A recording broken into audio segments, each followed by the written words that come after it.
This is part of the Wake County Bar Association's History Committee, oral and video interviews of our legends of the bar. Today we have Robert L. McMillan, past president of the Wake County Bar Association, who we're interviewing today. And Robert, the committee would like to know sort of starting out from when you first decided to go to law school and what it was like to practice law in Raleigh, when you started practicing, the type of practice you did, and the mentors you had, the lawyers who were around who were especially helpful, judges who were helpful, things like that. So we'll let you proceed.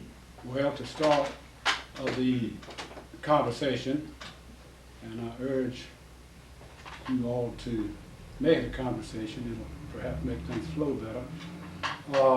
But to start, I will respond by saying I never really decided to be a lawyer like so many people do. I came home from service in the Marine Corps after World War II without any plans.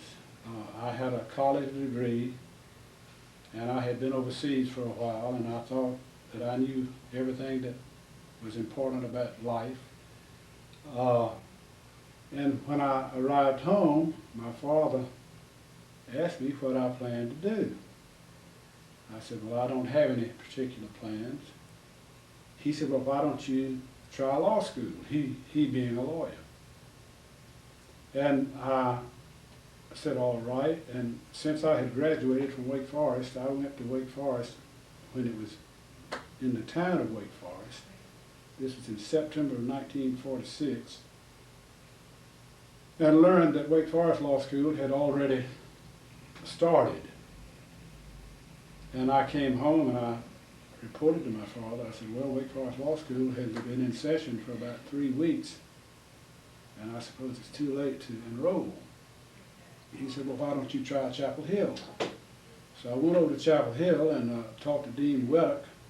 They had not opened, their classes had not started, and Dean Weddock said, well, we are full, but there's one man who has been accepted who is still in the hospital at Fort Bragg, having been wounded in service, and he may or may not be out in time to enter the class. And he said, if he does not come out from the hospital in time to start school, you can have his position, and we'll let you know. And so I left, and in about a week, he notified me that this classes were beginning, and the man from Fort Bragg would not be released, and I could have the position. So I entered law school. As it turned out, the man from Fort Bragg was a longtime friend of mine who had grown up in Raleigh. His name was Sam Mordecai. And he entered the law school the next year, but he couldn't enter that class because of having been wounded in the war or not being able to get out of the hospital in time. In any event, I went ahead and went to law school and enjoyed it, and was very anxious to get out. I got interested enough in law, and I felt that I was eager to get out and make my mark in life. And I found that the longer I stayed in law school, the better grades I made. My experience was, the first year, there's such a unique vocabulary in law, as lawyers know, that the first semester and the first year, I spent most of my time trying to learn the vocabulary. By the time I was a third-year law student, I was a pretty good law student. Also, by the time I was a third-year law student, I had gotten married, and I was more settled down, and that helped my discipline and helped my diligence, and also helped my focus. I realized that I had to buckle down and do right, since I had a wife and was getting ready to get out with a career. So that explains how I happened to be a lawyer. I had had two dreams growing up, one of being a farmer.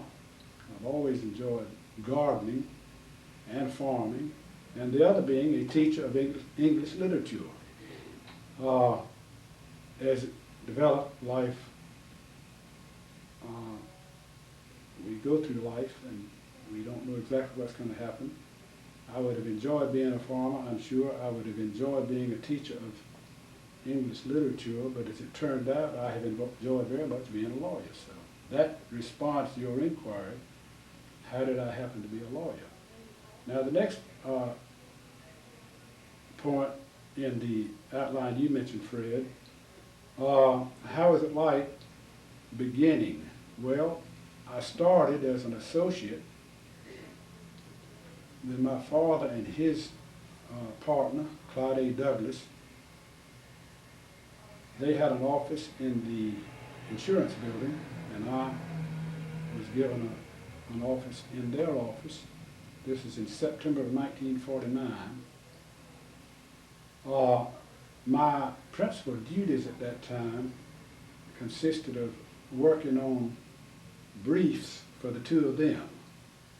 I did have a little trial experience initially, but my main focus was preparing briefs. And Mr. Douglas would itemize points that he would want to cover in a given case, and I would take a yellow tablet that he had listed 12 or 15 points of law that he wanted research and he wanted authorities for.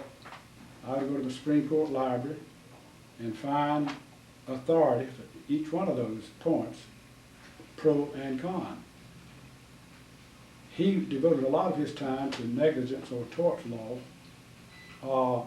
and I used a set of books called Negligence Compensated Cases Annotated, which was an excellent reference book for tort law. I also found that the Legal Periodical Index was very helpful.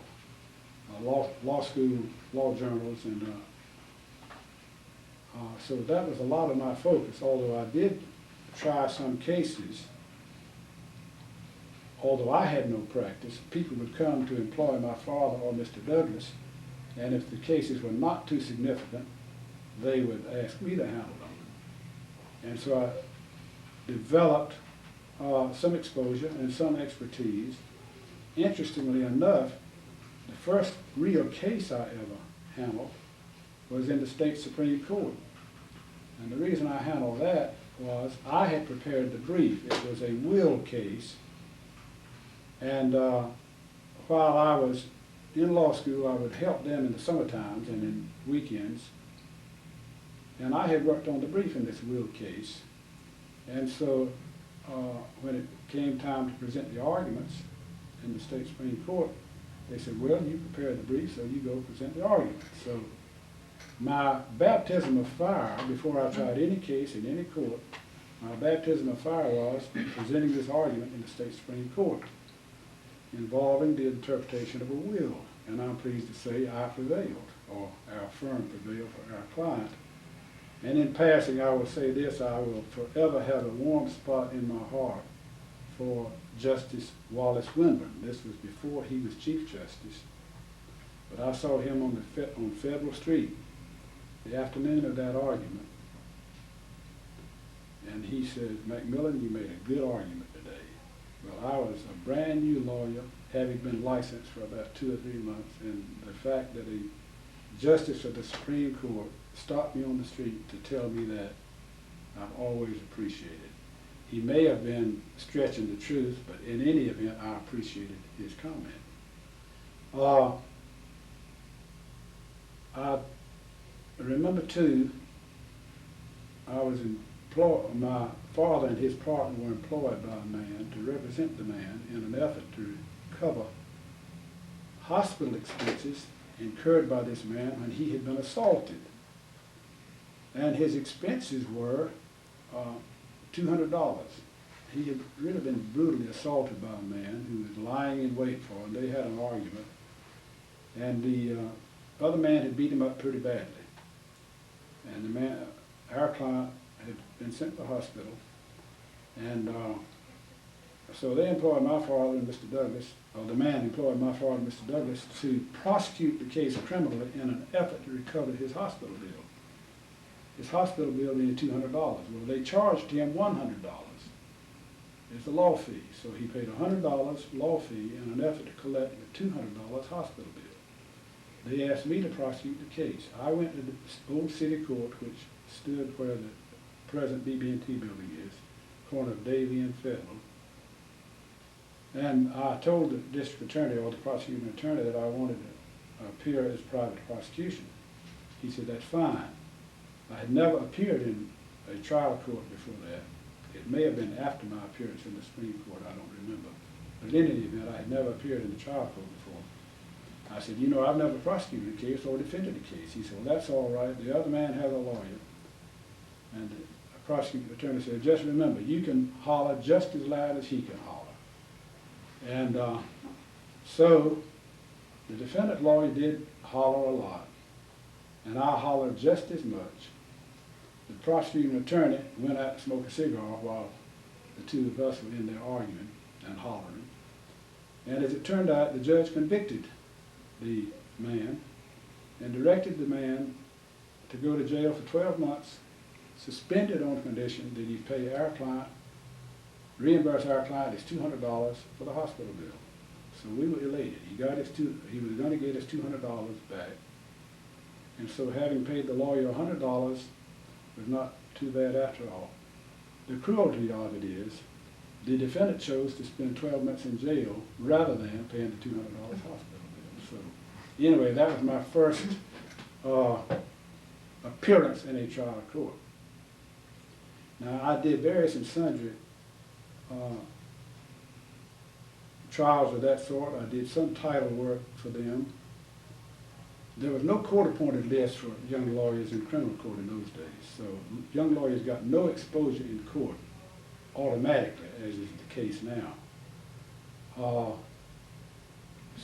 it was a very slow process for brand new lawyers to get exposed to the public and also to the courts. It was almost impossible to gain any sort of reputation or exposure unless you were associated with a firm. But I did a variety of things, and this is in 1949, and the members of the Raleigh Bar who joined the Raleigh Bar in 1949 were Joe Moore, who is now deceased. He was the top man in my law class. Melville Broughton, who is here now but is in poor health. Tommy Adams, who is still active, and Billy Joyner. So